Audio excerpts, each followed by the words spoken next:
Welcome to the Siri finance literacy. ఈరోజు మనం top-up SIP లేదా స్టెప్అప్ ఎస్ఐపి గురించి తెలుసుకుందాం.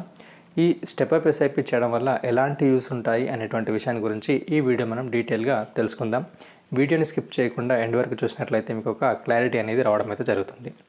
సో ఇక్కడ మనకు ఎవ్రీ ఇయర్ మనము టాప్అప్ ఎస్ఐపి లేదా స్టెప్అప్ ఎస్ఐపి కనుక చేసినట్లయితే మనము ఇన్ఫ్లేషన్ని బీట్ చేయగలుగుతాం. అసలు ఇన్ఫ్లేషన్ ఏంటి అన్నట్లయితే మనకు తెలుగులో దీన్ని ద్రవ్యోల్బణం అని అంటారు. ఇన్ఫ్లేషన్ని మనకు ఈజీ వేలో అర్థం చేసుకోవడానికి ఒక 100 రూపీస్ని ఈరోజు మనం వాల్యుయేషన్ కనుక చూసినట్లయితే అదే 100 రూపీస్ ఆఫ్టర్ 1 ఇయర్ తర్వాత దాని వాల్యుయేషన్ అయితే 6 రూపీస్ అయితే తగ్గడం అయితే జరుగుతుంది. అంటే 6 to 7% ఇన్ఫ్లేషన్ని మనం క్యాల్కులేషన్ చేసినట్లయితే 6 రూపీస్ అయితే 100 రూపీ యొక్క వాల్యుయేషన్ ఒక 1 ఇయర్ తర్వాత 6 రూపీస్ తగ్గుతుంది. అంటే 94 రూపీస్ అని చేసుకోవచ్చు. సో అట్లాగే ఈరోజు మనం ఒక 100 రూపీస్ తోటి ఉన్నటువంటి వస్తువుని కొనుగోలు చేయాలంటే అదే 100 రూపీస్ ఉన్నటువంటి వస్తువు నెక్స్ట్ ఇయర్ దాన్ని 106 రూపీస్ అయితే దాని వాల్యూ అయితే పెరగడం అయితే జరుగుతుంది. అంటే ఇన్ఫ్లేషన్ మనకు 6 to 7 రూపీస్ ఉన్నట్లయితే మన దగ్గర ఉన్నటువంటి అమౌంట్ యొక్క వాల్యూ తగ్గుతుంది. అట్లాగే మనం కొనుగోలు చేసేటువంటి వస్తువు యొక్క వాల్యూ అనేది పెరుగుతుంది. దీన్ని ఇన్ఫ్లేషన్ అని అంటారు. మామూలుగా మనకు జనరల్ ఇన్ఫ్లేషన్ అయితే 6 to 7% ఉంది. అట్లాగే ఎడ్యుకేషన్ ఇన్ఫ్లేషన్ దాదాపు 20% వరకు అయితే ఉంది. మెడికల్ ఇన్ఫ్లేషన్ మనకు 20% వరకు అయితే ఉంది. సో మనము జనరల్ ఇన్ఫ్లేషన్ కనుక చూసినట్లయితే 6 to 7% అయితే ఉంది. సో ఈ 6 to 7% ఇన్ఫ్లేషన్ని బీట్ చేయాలంటే మనము టాప్అప్ ఎస్ఐపి అయితే చేయాల్సి ఉంటుంది. సో మనకు జనరల్గా 10% కనుక మనము టాప్అప్ ఎస్ఐపి కనుక చేసినట్లయితే లాంగ్ టర్మ్లో ఇన్వెస్ట్ చేసినప్పటికీ కూడా ఈ ఇన్ఫ్లేషన్ని బీట్ చేస్తాము.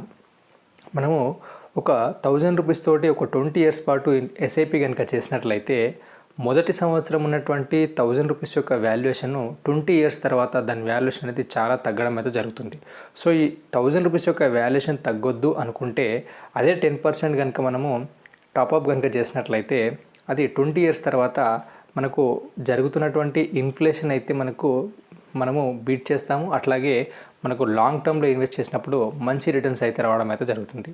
సో ఎవరైతే ఎస్ఐపి చేస్తారో ఇన్ఫ్లేషన్ ఎవరైతే బీట్ చేయాలనుకుంటారో వారైతే ఖచ్చితంగా టాప్అప్ ఎస్ఐపి అయితే చేసుకోండి. ఈ టాప్అప్ ఎస్ఐపి ఎవరైతే చేస్తారో లాంగ్ టర్మ్లో మంచి రిటర్న్స్ అయితే మీరు గెయిన్ చేయడం అయితే జరుగుతుంది. ప్రతి సంవత్సరం మనకు వచ్చేటువంటి ఇన్కమ్ కూడా పెరుగుతుంది. అట్లాగే ఎవరైనా జాబ్ చేస్తున్నా కానీ బిజినెస్ చేస్తున్నా కానీ మీకు వచ్చేటువంటి ఇన్కమ్ ప్రతి సంవత్సరం ఖచ్చితంగా పెరుగుతుంది.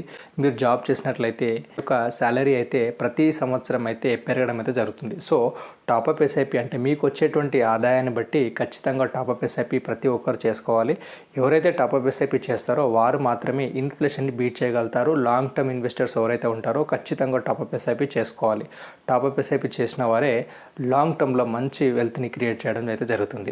మీరు కనుక మ్యూచువల్ ఫండ్లో ఇన్వెస్ట్ చేయాలనుకున్నట్లయితే డిస్క్రిప్షన్లో ఇచ్చినటువంటి లింక్ ద్వారా మీ డీటెయిల్స్ని ఎంటర్ చేసినట్లయితే మీకు ఫ్రీగా మ్యూచువల్ ఫండ్ అకౌంట్ అయితే క్రియేట్ అవ్వడం అయితే జరుగుతుంది. అట్లాగే మీ ఫైనాన్షియల్ గోల్ని అనుసరించి మీకు ఒక మంచి ఫండ్ అయితే సెలెక్ట్ చేయడం అయితే జరుగుతుంది. Thank you for watching this video.